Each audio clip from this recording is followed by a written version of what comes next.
I'm Edie Lush, and I'm here in the Hub Pavilion in Davos. Very pleased to be joined by an old friend to Hub, Rick Goings, Chairman and CEO of Tupperware. And you came in 2 years ago.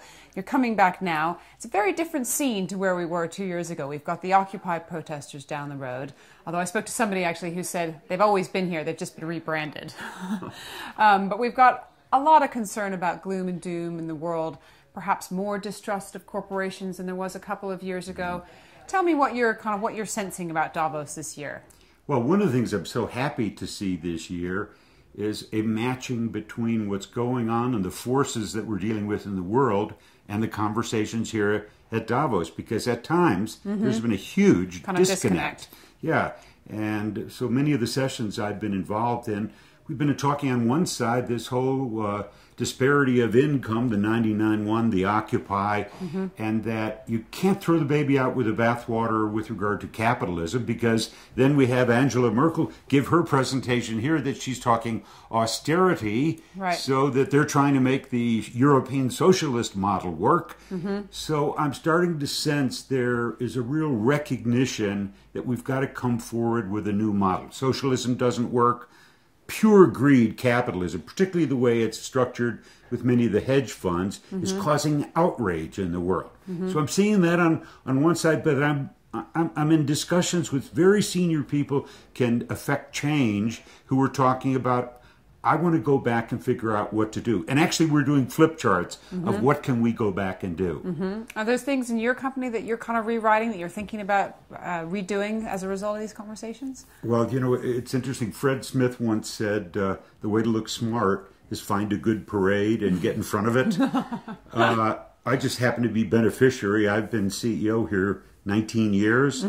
This is what we do. We have they call it here at Davos, the Tupperware Effect. We go into, whether it's a developed nation of the world or the emerging markets, a country like Indonesia or India, for example, we microfinance her, we give her free training, she then gets a free success mentor, she goes out and tastes success, and when she tastes success, she feels confident. And when she feels confident, she has influence. And so we're showing women in these markets how to make money, how to be empowered.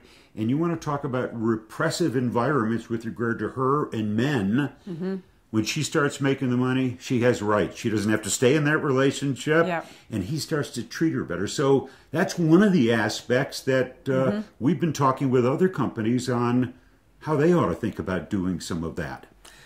I wonder how, if anything, there's a lot of discussion here in Hub about how social media has changed people's businesses. So it's changed media businesses, it's changed some consumer businesses. I wonder if it's changed yours at all.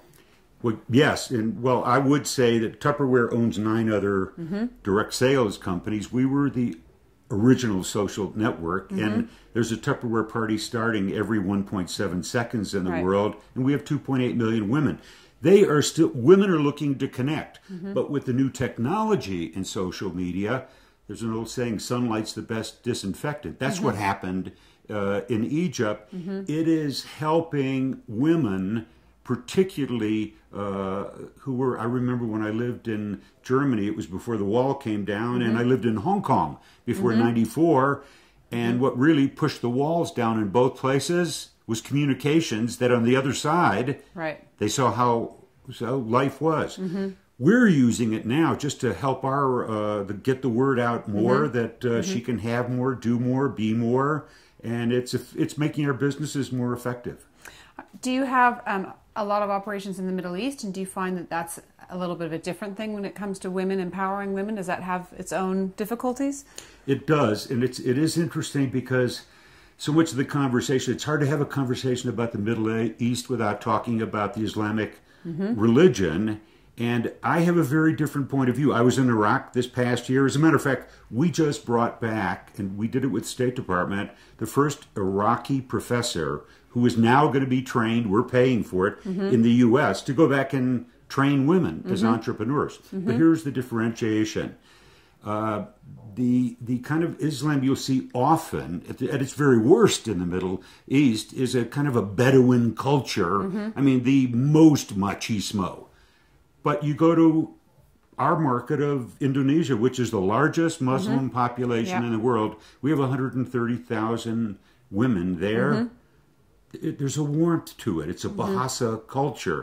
And I don't hear enough differentiation between the two. So yes, it's more difficult in the Middle East, but the issue isn't the Muslim religion. Right.